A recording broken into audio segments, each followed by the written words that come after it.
오늘 제가 신명기 8장 1절에서 4절 말씀을 중심으로 광야길을 기억하라는 제목으로 말씀 나누겠습니다. 두 주먹을 불끈 쥐고 제목을 큰 소리로 한번 세 번 외쳐볼까요? 시작! 광야길을 기억하라. 광야길을 기억하라. 광야길을 기억하라. 우리 예수님을 처음 믿는 분들을 위해서 설명을 한다면, 원래 우리 이스라엘 백성들은 애굽에서 종살이하다가 하나님이 불쌍히 여겨주셨어요. 그들의 기도를 들으시고 홍해를 건너서 이제 광야 땅에 진입하게 하셨습니다. 이때 모세가 정탐꾼을 40일 동안 보냅니다. 그때 요단강을 건너서 저 적과 꿀이 흐르는 가나안 땅을 이렇게 정탐하고 12명이 돌아왔는데 10명은 얘기를 하는 거예요.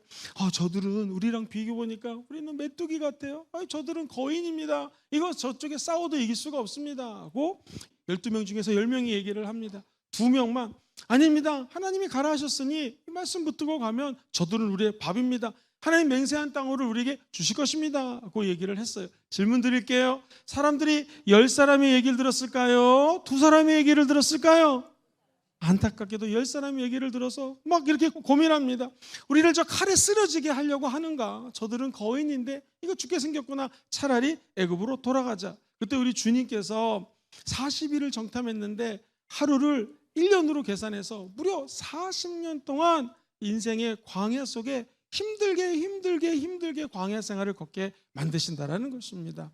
원래는 요 끝에서 여기까지 2주예요. 보름이면 갈 거리를 40년 동안 헤매면서 고난과 질병과 아픔과 원망과 불편 속에서 광야를 지나가게 됩니다.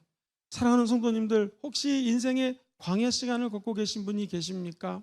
저는 여러분들을 축복합니다. 이 광야 시간에서 주님을 만나는 시간이 되시기를 주의 이름으로 축원드립니다. 내가 빈들에서 걷는 것 같고 아무 소득이 없고 혼돈함이 있고 공허함이 있을 때 광야입니다. 그러나 이 광야에서 하나님은 3가지 단어를 기억하게 하실 것입니다. 첫 번째, 한번 저를 따라해 볼까요? 겸손. 내가 왜 힘든 시간을 당했을까? 왜 어려운 시간을 당하고 말도 안 되는 사람들을 만나서 이런 고통을 당하는가? 하나님이 저와 여러분들을 겸손케 하기 위함입니다. 먼저 오늘 8장 1절은 이렇게 시작을 하지요. 내가 오늘 명하는 모든 명령을 너희는 지켜 행하라. 그러면 너희가 살 것이고 번성할 것이고 야훼께서 너희의 조상들에게 맹세하신 땅에 들어가서 그것을 차지하리라. 원래 약속해 주셨습니다. 그런데 이게 웬일입니까? 이스라엘 백성들이 이 말을 따르지 않고 말씀드렸던 것처럼 부정적인 이야기를 따르기 시작합니다. 그때 우리 주님이 이 유명한 말씀을 하세요. 믿지 않는 사람들도 2절 말씀을 잘 알고 있습니다. 내 하나님 야훼께서 이 40년 동안에 네가 광야길을 걷게 하신 것을 기억하라. 이는 너를 낮추시며 너를 시험하사 네 마음이 어떠한지 그 명령을 지키는지 지키지 않는지 알려 하심이라. 40년을 광야길을 걷게 했는데 그것을 기억하라는 거예요. 왜냐하면 너를 낮추시고 너를 시험하시고 너를 겸손하게 만들어가지고 하나님의 뜻을 따르는지 안 따르는지, 말씀을 지키는지 안 지키는지를 주님께서 보시기 위해서 이 시험을 주셨다는 것입니다. 우리 인간의 가장 약점이 뭐냐면 우리는 너무나 교만해지기 쉽다라는 거예요. 잠언서 16장 18절은 이렇게 얘기를 합니다.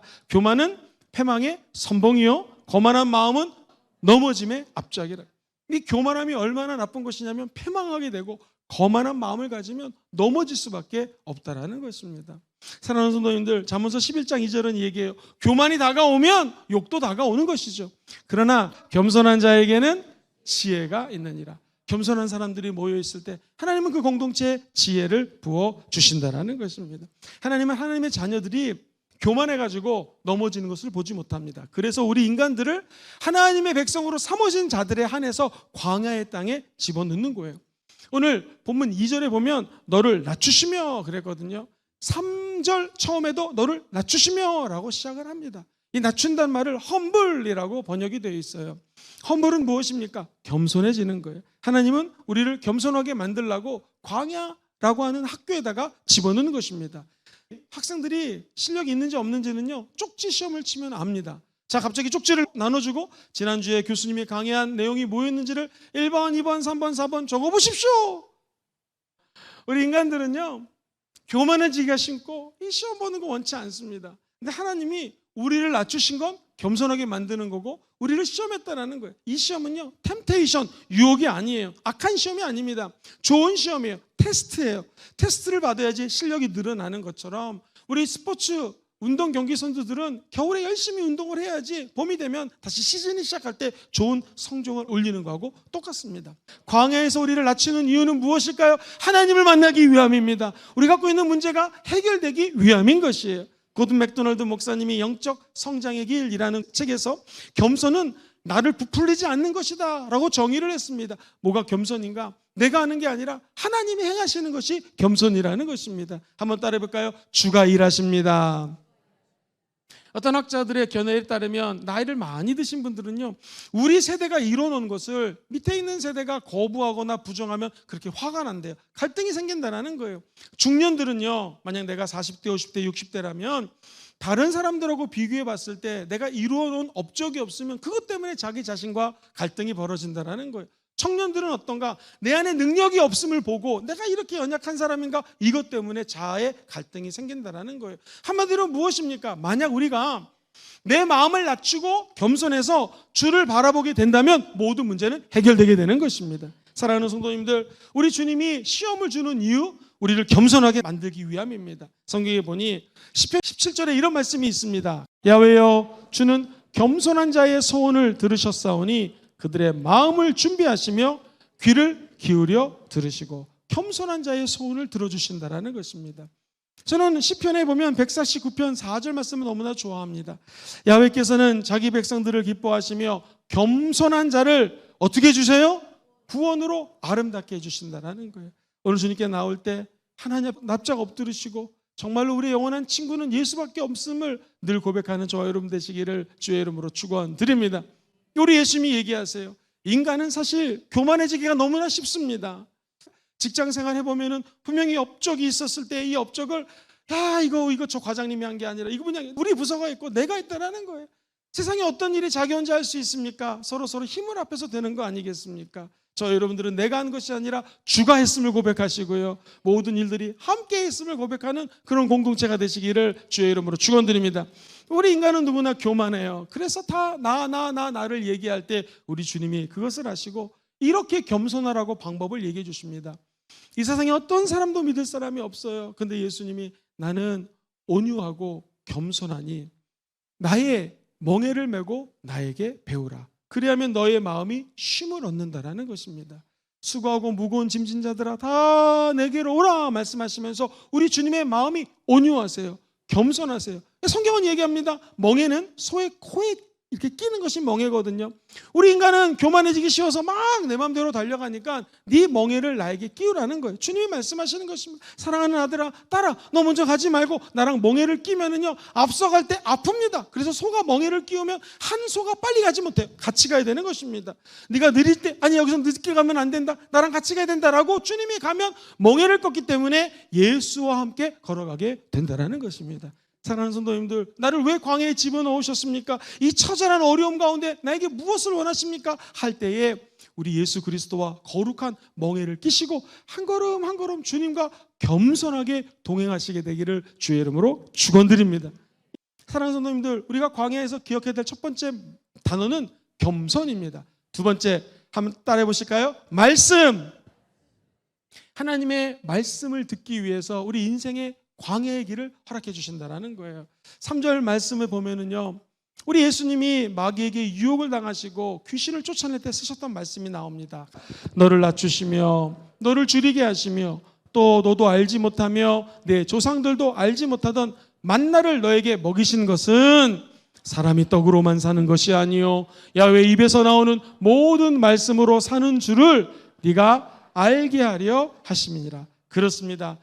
우리 하나님 입에서 나오는 말씀으로 살아가는 거예요. 성경은 얘기합니다. 너를 낮추고 너를 배가 고프게 줄이게 했고 조상도 알지 못하는 만나를 먹였던 것은 사람이 떡으로 사는 것이 아니라 하나님 입에서 나오는 말씀으로 산다라는 것입니다. 40년 동안 광야 생활을 시킨 것을 가만히 생각해 보니 주님은 말씀하기 위해서 광야 생활을 시켰다라는 것입니다. 불뱀에게 물리기 시작합니다. 광야에서 약이 없습니다. 의사 선생님도 없습니다. 그때 백성들이 불평합니다. 우리가 저 애굽으로 돌아가자. 그때 모세는 기도합니다. 하나님이 모세에게 말씀하십니다.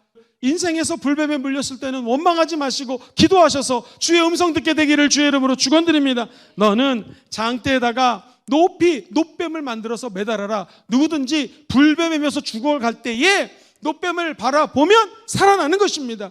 오늘 너무나 힘이 들어요. 부모님 때문에 힘들어요. 자녀 때문에 힘들어요. 공부 때문에 힘들어요. 하는 분들이 주의 음성을 들으시고 이 세상을 바라보지 마시고 어려운 일을 바라보지 마시고 장대에 높이 매달리신 예수를 바라보시게 되기를 주의 이름으로 축원드립니다. 이렇게 한번 예를 들어볼까요? 저와 우리 성도님들이 저 먼 나라, 아주 먼 나라 아프리카에 있는 한 나라에 이민을 갔습니다. 갔더니 먹을 것도 없고 이 돈 벌어 먹고 살 것이 없습니다.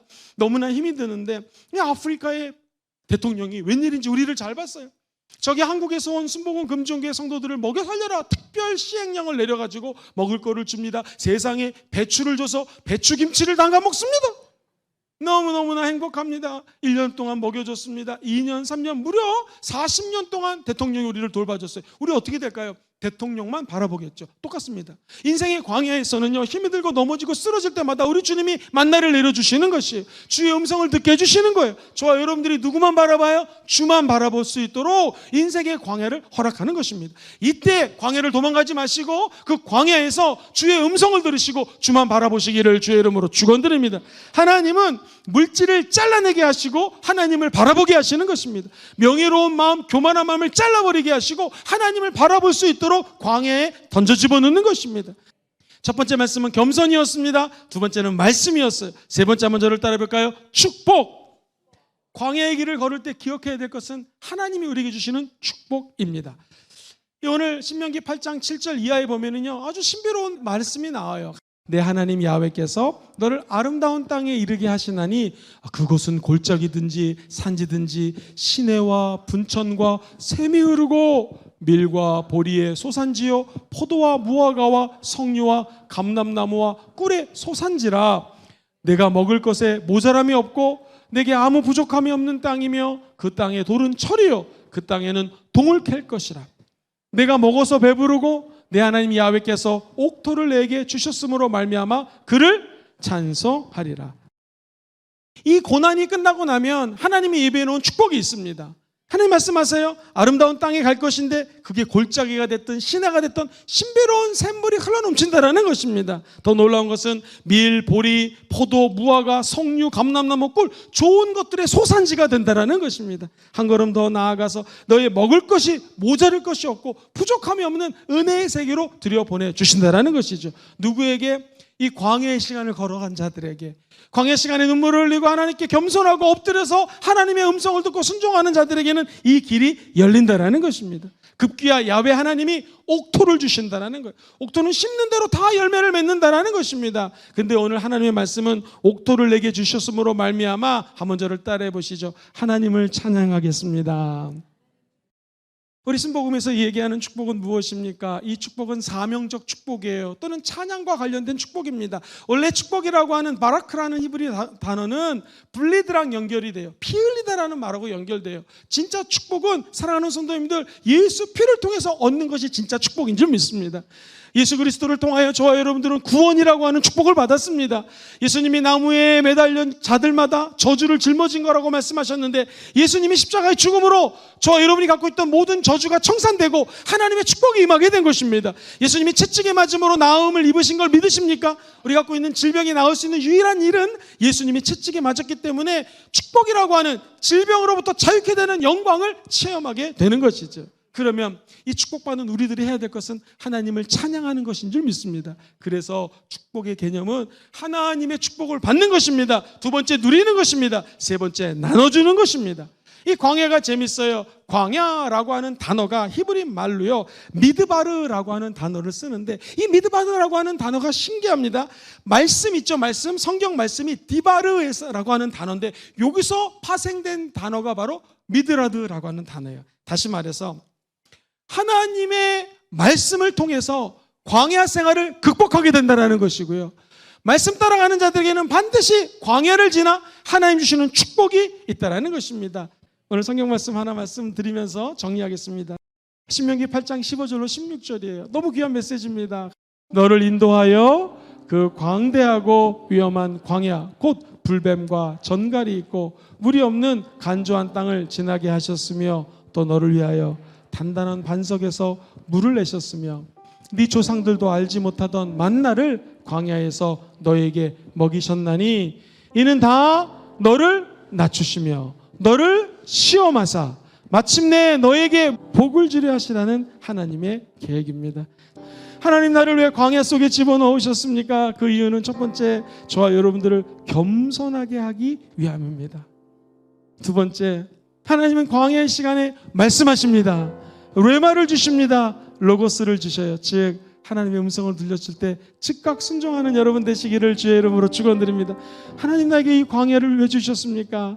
여러분, 제가 예언하고 선포합니다. 이 광야 시간이 변하여 참된 축복의 시간이 될 것입니다. 이 축복은 예수의 피 때문에 받게 되었고요, 이 축복을 받은 자들은 하나님을 찬양하라고 주신 복이기 때문에 오직 하나님께만 영광 올리시게 되기를 주의 이름으로 축원드립니다.